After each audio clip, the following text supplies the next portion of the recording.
Okay, guys, this is chapter 21.3 U.S. History. Here are your terms and your questions. It says de facto segregation and de jure segregation. De facto segregation was a problem for African Americans because they were treated unfairly because of segregation due to practice and custom. So even though the law may change, people did not. De jure segregation is by law.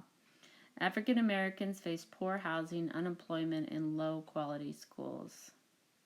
Malcolm X and the Nation of Islam. Malcolm X, if you think we are here to tell you to love the white man, you have come to the wrong place.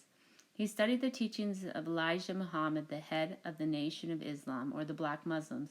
He became an Islamic minister, preached that whites were the cause of the black condition, and that blacks should separate from white society. He called for armed self-defense and awakened resentment in some other members of the Nation of Islam.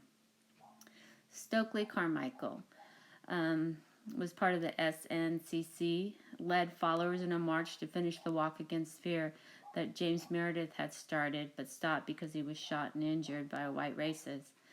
As the SNCC became more militant, Martin Luther King tried to encourage them to be less violent.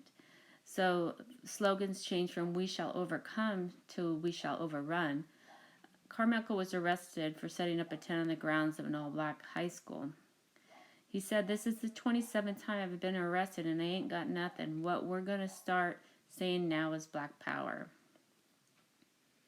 Black Power, Black Panthers. Martin Luther King worried that Black Power would lead to more violence. Carmichael refused and urged the SNCC to stop recruiting whites and to focus on developing African American pride. In Oakland, California, in October 1966, Newton and Seal founded a political party known as the Black Panthers. To fight police brutality in the ghetto, they pushed for self-sufficiency, full employment, and decent housing.